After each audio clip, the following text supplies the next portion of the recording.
कार्तिक मास व्रत कथा महात्म्य 34वां अध्याय।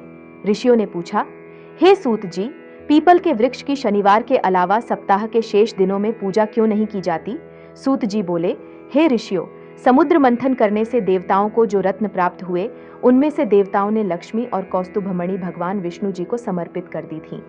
जब भगवान विष्णु लक्ष्मी जी से विवाह करने के लिए तैयार हुए तो लक्ष्मी जी बोली, हे प्रभु, जब तक मेरी बड़ी बहन का विवाह नहीं हो जाता तब तक मैं छोटी बहन आपसे किस प्रकार विवाह कर सकती हूँ, इसलिए आप पहले मेरी बड़ी बहन का विवाह करा दें, उसके बाद आप मुझसे विवाह कीजिए।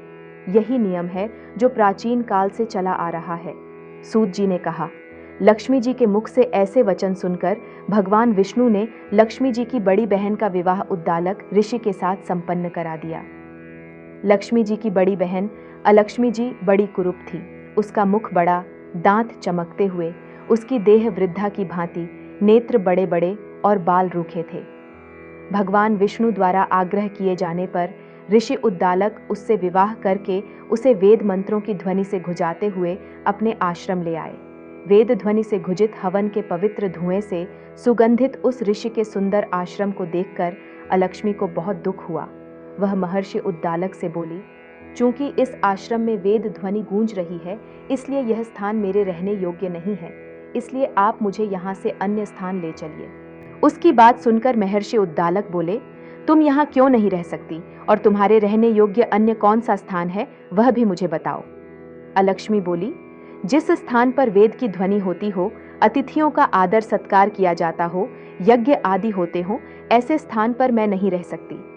जिस स्थान पर पति पत्नी आपस में प्रेम से रहते हो, पितरों के निमित्त यज्ञ होते हो, देवताओं की पूजा होती हो, उस स्थान पर भी मैं नहीं रह सकती। जिस स्थान पर वेदों की ध्वनि न हो, अतिथियों का आदर सत्कार न होता हो, यज्ञ न होते हो, पति पत्नी आपस में क्लेश करते हो, पूज्य वृद्धों, सत्पुरुषों तथा मित्रों का अनादर होता हो, जहाँ दुराचारी, चोर, परस्त्रीगामी मनुष्य निवास करते हो, जिस स्थान पर गायों की हत्या की जाती हो, मद्यपान, ब्रह्महत्या आदि पाप होते हों, ऐसे स्थानों पर मैं प्रसन्नता पूर्वक निवास करती हूँ। सूत जी बोले, अलक्ष्मी के मुख से इस प्रकार के वचन सुनकर उद्दालक का मन खिन्न हो गया। वह इस बात को सुनकर मौन हो गए। थोड़ी देर बाद वे बोले कि ठीक है, मैं तुम्हारे लिए ऐसा स्थान ढूंढ दूंगा। जब तक मैं तुम्हारे लिए ऐसा स्थान न ढूंढ लूं, तब तक तुम इसी पीपल के नीचे चुपचाप बैठी रहना। महर्षि उद्दालक उसे पीपल के वृक्ष के नीचे बैठाकर उसके रहने योग्य स्थान की खोज में निकल पड़े। परंतु जब बहुत समय तक प्रतीक्षा करने पर भी वे वापस नहीं लौटे तो अलक्ष्मी विलाप करने लगी। जब वैकुंठ में बैठी लक्ष्मी जी ने अपनी बहन अलक्ष्मी का विलाप सुना तो वे व्याकुल हो गई। वे दुखी होकर भगवान विष्णु जी से बोली, हे प्रभु, मेरी बड़ी बहन पति द्वारा त्यागे जाने पर अत्यंत दुखी है। यदि मैं आपकी प्रिय पत्नी हूं तो आप उसे आश्वासन देने के लिए उसके पास चलिए। लक्ष्मी जी की प्रार्थना पर भगवान विष्णु लक्ष्मी जी सहित उस पीपल के वृक्ष के पास गए जहां अलक्ष्मी बैठकर विलाप कर रही थी।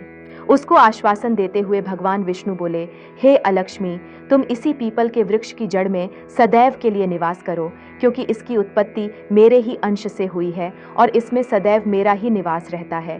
प्रत्येक वर्ष गृहस्थ लोग तुम्हारी पूजा करेंगे और उन्हीं के घर में तुम्हारी छोटी बहन का वास होगा। स्त्रियों को तुम्हारी पूजा विभिन्न उपहारों से करनी चाहिए। मनुष्यों को पुष्प, धूप, दीप, गंध आदि से तुम्हारी पूजा करनी चाहिए, तभी तुम्हारी छोटी बहन लक्ष्मी उन पर प्रसन्न होगी।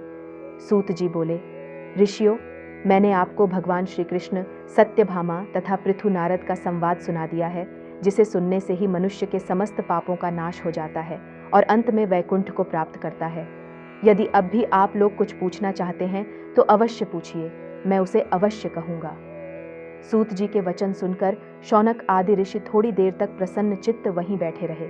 तत्पश्चात वे लोग बद्री नारायण जी के दर्शन हेतु चल दिए। जो मनुष्य इस कथा को सुनता या सुनाता है, उसे इस संसार में समस्त सुख प्राप्त होते हैं।